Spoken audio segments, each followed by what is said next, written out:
Seguimos conociendo el tema de las grasas y en este bloque vamos a hablar con la experta en nutrición, la licenciada Luisa Pérez, y nos va a ayudar a resolver más dudas con este tema. ¿Cómo estás, Luisa? Bienvenida. Gracias, Claudia. Feliz de estar acá. Mira, y es que hablar de grasas siempre se relaciona con nutrición, porque en el tema de nutrición siempre oímos hablar que las grasas son dañinas, pero quisiéramos saber si existen grasas que aporten beneficios a nuestro cuerpo. Claro, primero para comenzar debemos saber, y como ya bien lo explicaron los doctores, de dónde provienen estas grasas o lípidos, ¿verdad? Pues las grasas es parte de los macronutrientes que nosotros consumimos diariamente. Cuando hablamos de macronutrientes nos referimos tanto a lo que son las proteínas, los carbohidratos y en este caso las grasas. Las grasas nos van a aportar 9 kilocalorías por cada gramo que nosotros consumamos. Y estos a su vez van a ser una fuente de energía para todas las células de nuestro organismo, a excepción de las del sistema nervioso central y los glóbulos rojos.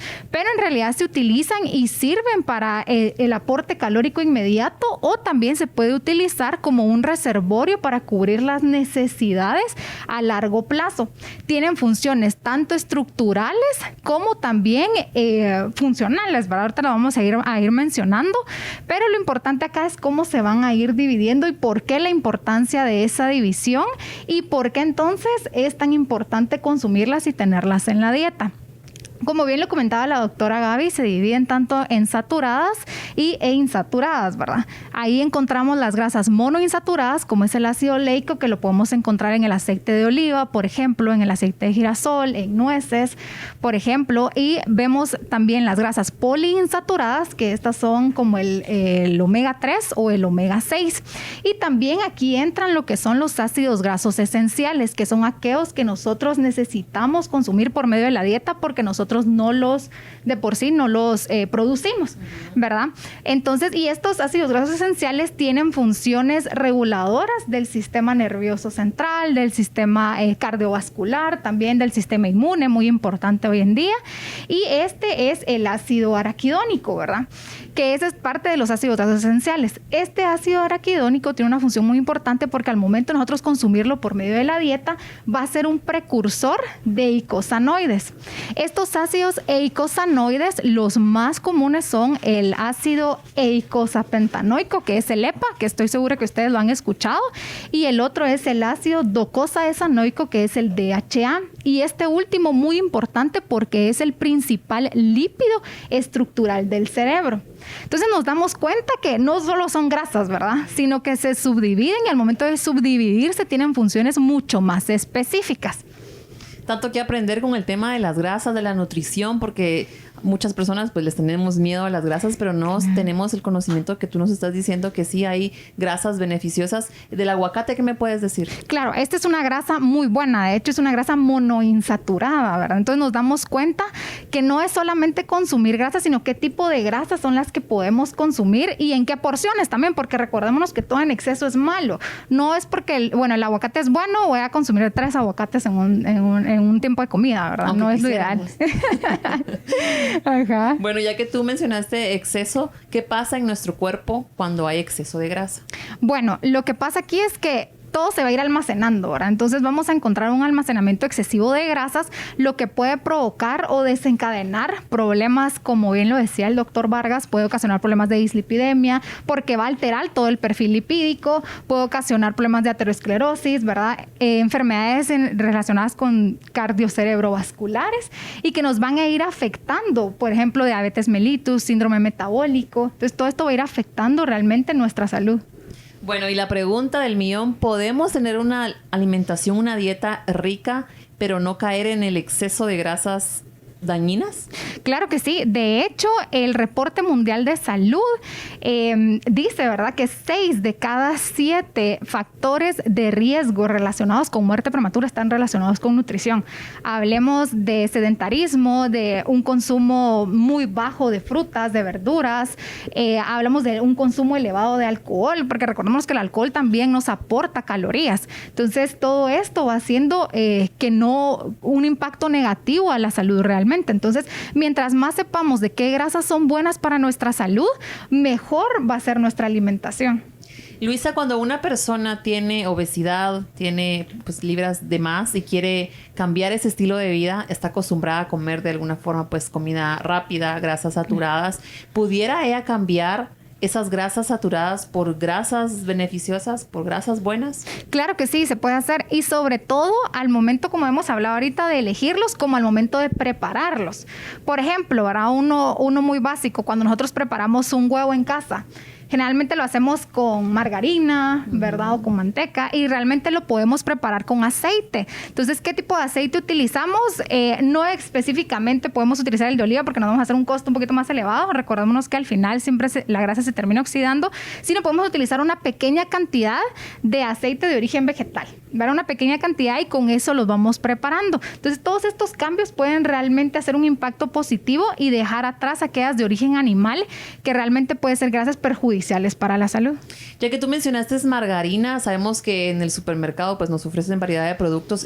¿Sí existe entonces la diferencia entre una margarina light y una margarina normal, o es lo mismo? Realmente, cuando hablamos de un producto que es light, hay que ver realmente en qué, porque light puede ser realmente 10 calorías menos, 20 calorías menos o menor cantidad de sodio. Entonces, light no siempre significa que es bueno, sino que es bajo en algo, pero no específicamente, no especifican en qué. Entonces, realmente es mejor, si usted tiene la opción de elegir entre manteca, mantequilla o aceite, mejor prefiere un aceite de origen vegetal.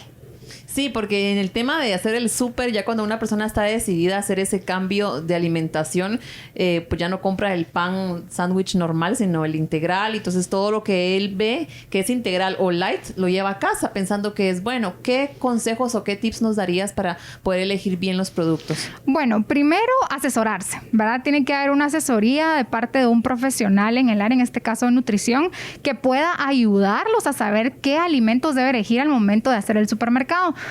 Muchos de mis colegas lo que hacen es, y hacemos mejor dicho, es ayudar a nuestros pacientes dando una lista de supermercado, muchas veces hasta con marca, ¿verdad? O con fotografías, para que a ellos les ayude a elegir mejor los alimentos del supermercado. Porque como tú dices, hay una variedad increíble, y ¿qué hacemos entre elegir uno con otro?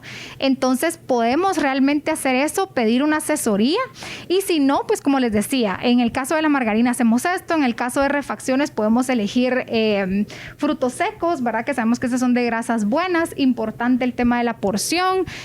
Por ejemplo, otra grasa buena, hablamos del aguacate, ¿verdad? Podemos elegir alimentos que realmente, cuando veamos el etiquetado nutricional, diga que son bajos en grasa. Y hay muchas políticas que muchos países están implementando, que es el tema de un semáforo, ¿verdad? Que realmente caería muy bien para Guatemala, porque en cada producto se dice si es rojo, es de que es muy alto, ¿verdad? En calorías o en grasa o en algún otro aporte. Si es anaranjado, es que sí es moderado, y verde, que es libre, ¿verdad? Es un alimento saludable, que sería una muy buena política para implementar acá. Luisa, y de repente muchas personas han de pensar que al momento de hacer ese cambio de comer sano van a gastar más. ¿Qué nos puedes decir de esto? ¿De verdad se gasta más queriendo comer sano? Realmente no es un gasto muy significativo. Por ejemplo, cuando hablamos de elegir, por ejemplo, en tema de proteínas, ¿verdad? Yo voy a elegir una carne, en lugar que sea la normal que pido siempre, la voy a pedir que sea magra. Puede variar unos 2-3 quetzales la libra, eso sí puede variar, pero no es algo totalmente significativo que vaya a hacer que me salga más del presupuesto, ¿verdad? Sino vamos a saber que vamos a elegir un mejor alimento y que no va a ocasionar efectos negativos al cuerpo. Tal vez al comprar los productos, como tú dices, en el supermercado para preparar, porque exacto, si vemos la diferencia que hay entre los menús de restaurantes de comida rápida, sí, de una hamburguesa, papas, es más barato que una ensalada. Exacto, es cierto. Pero lo mejor es llevarlo a casa y prepararlo uno mismo, ¿verdad? Y como hablábamos la vez pasada, contigo lo platicamos, que en lugar de, los restaurantes están haciendo esto ahora, que en lugar de papas fritas puedes pedir, por ejemplo, una ensalada. Entonces, ya haciendo estos pequeños cambios, realmente son pasos grandes que vamos dando para nuestra alimentación. Pero sí se puede. Sí se puede, sí, totalmente. Muchas gracias, Luisa, por todos esos consejos e información. Vamos a seguir conociendo el tema de las grasas aquí en Los Investigadores Médicos. Este segmento es presentado por Limtox. Las grasas están presentes en alimentos tanto de origen animal como vegetal. Las grasas de origen vegetal se denominan generalmente aceites, como el aceite de maíz, girasol, arroz, soya, canola u oliva, entre otros, y son diferentes químicamente a las de origen animal. Además, representan la fuente principal de energía procedente de los alimentos. Garantiza la absorción y transporte de las vitaminas y de sustancias con actividad antioxidante, como los carotenoides y compuestos fenólicos que se encuentran en ellas.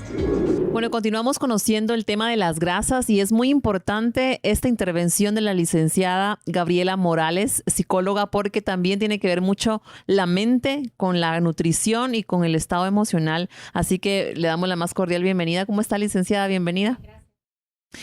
Muy bien. Fíjese que ya hemos hablado con los especialistas, con los expertos, con los doctores y con Luisa, la nutricionista, sobre cómo puede afectar las grasas a nuestro organismo, el exceso de grasas. Y quisiéramos saber también el papel que juega la mente en el estado emocional y también en lo que comemos. ¿Cuál es esa relación que tiene, licenciada?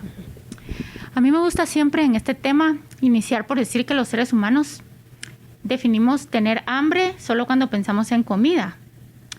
Pero los seres humanos tenemos muchos tipos de hambre, ¿verdad? Tenemos hambre emocional, tenemos hambre espiritual, tenemos hambre mental, tenemos hambre física, biológica, tenemos hambre social, ¿verdad? Tenemos hambre de logro.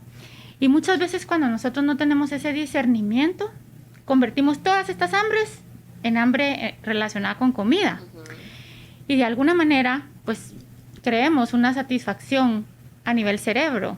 Pero de verdad, cuando revisamos, hay como muchas hambres que no están satisfechas y que simplemente estamos enfocando en la parte orgánica, biológica, ¿sí? Entonces, lo que yo creo es que definitivamente nosotros somos lo que comemos, no solo alimentos, sino lo que vemos, lo que escuchamos, lo que utilizamos para nutrir nuestra mente, lo que utilizamos para que nuestro espíritu esté fuerte, lo que hacemos para nutrirnos emocionalmente, lo que las relaciones puedan ser o no nutritivas en nuestra vida, ¿verdad? Y cuando todas estas otras áreas están afectadas, muchas veces la comida se vuelve un excelente refugio o un excelente consuelo. Sí. Y me encanta mucho ese ejemplo, licenciada, porque hasta en las películas lo vemos, ¿verdad?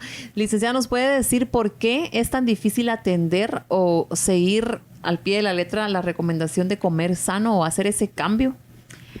Creo que hay varios motivos ahí importantes. Tal vez el primero es que no nos enseñan a hacer la diferencia entre hambre física y hambre psicológica. Muchas veces tenemos la sensación de hambre y es deshidratación, ¿sí?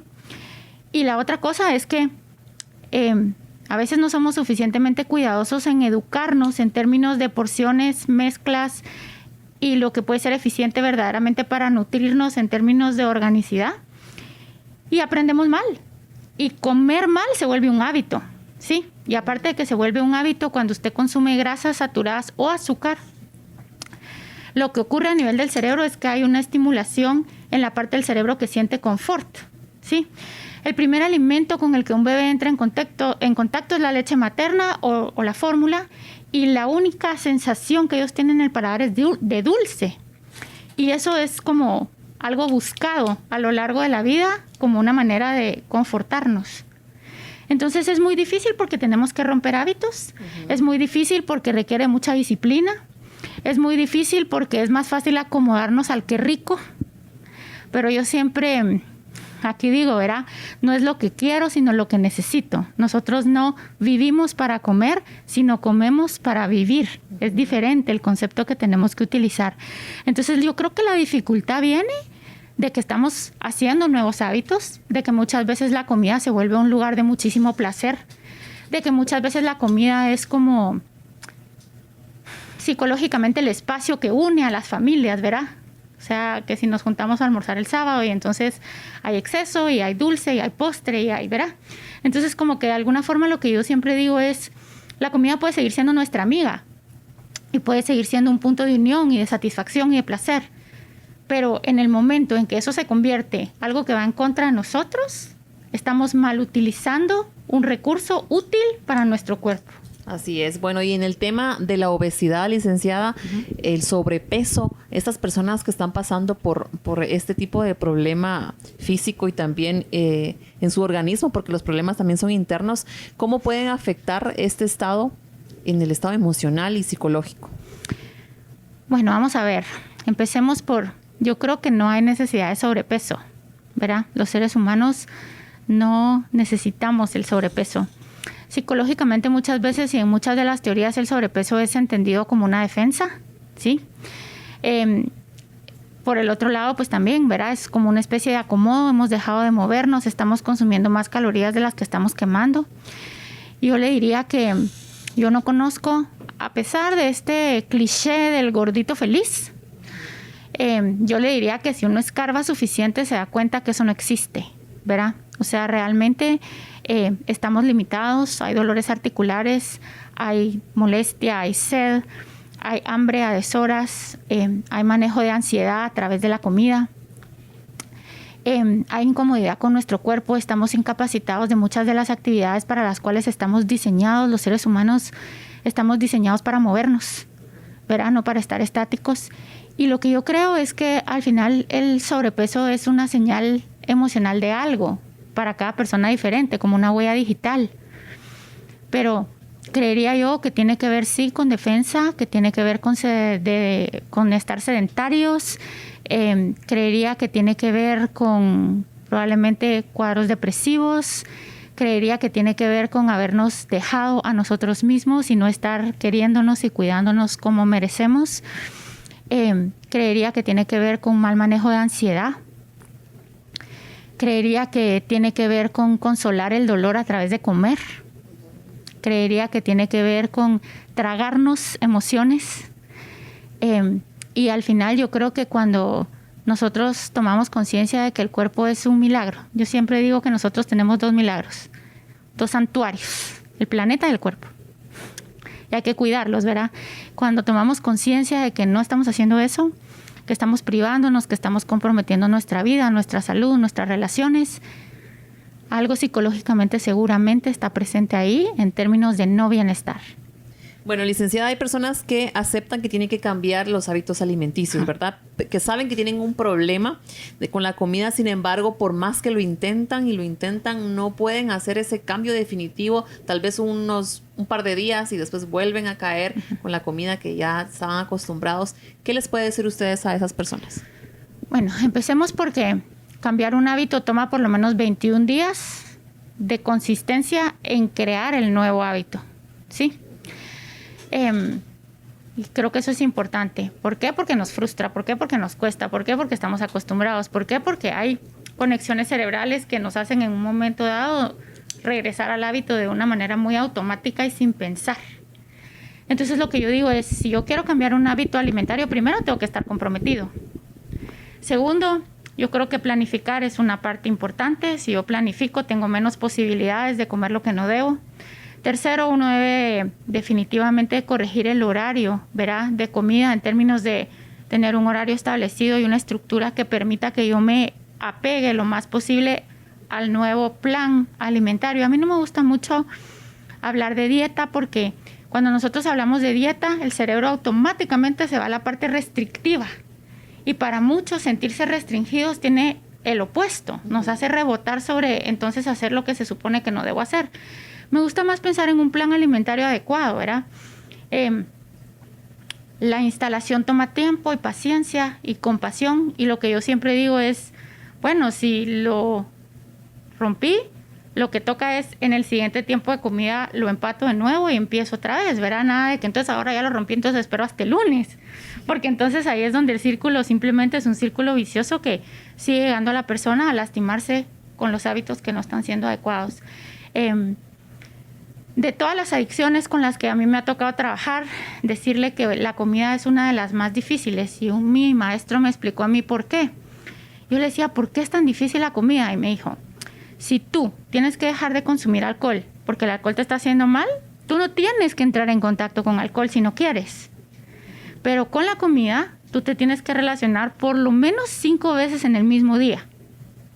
Y tienes que lidiar con comerte la comida que no te hace mal, ¿sí? Entonces es un poco como domar la parte, digamos, rebelde, instintiva, habituada, que quiere la comida que no hace bien, 5 veces en el mismo día. Y eso es cansado, ¿sí? Entonces, entendí, por un lado, que definitivamente la relación con la comida es importante, ¿verdad? Qué emociones mías están atadas ahí, qué representa la comida para mí, qué representa tener que hacer una abstinencia de azúcar, que es una abstinencia bien complicada, igual que la abstinencia de grasa, ¿verdad? La gente reporta malestar físico. Entonces, lo que yo pienso es que necesitan estar acompañados y saber que es normal y saber que es un proceso como cuesta arriba, pero que el mismo bienestar va como haciendo como un círculo virtuoso. En términos de, en la medida en que yo me siento bien, definitivamente lo que quiero es seguir haciéndolo de una manera que genere bienestar. Claro. Y más cuando en el tema familiar solamente es una persona la que quiere hacer esos cambios, qué difícil es porque los demás están comiendo como acostumbraban comer y esa persona está viendo, entonces es bastante complicado, pero no imposible. Muchas gracias, licenciada, por esos consejos y esa información. Vamos a continuar en el programa conociendo más sobre las grasas. ¿Conoces cuáles son las principales enfermedades que producen las grasas? Te lo decimos cuando regresemos de nuestros consejos de salud.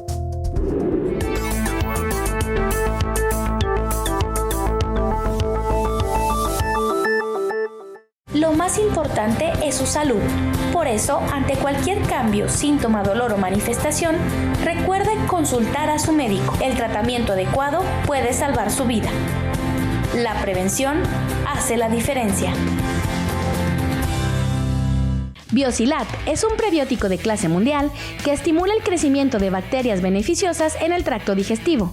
Además, ayuda a la correcta absorción de calcio y magnesio. Biosilat refuerza la barrera intestinal frente a los agentes infecciosos y nos ayuda a modular nuestro sistema inmune. Previene y contrarresta las infecciones e intolerancias alimenticias y mejora la salud intestinal. Indicado en el tratamiento de intestino irritable, distensión abdominal, estreñimiento y alergias alimenticias. Biosilat, naturalmente. Farmalat, liderazgo de calidad.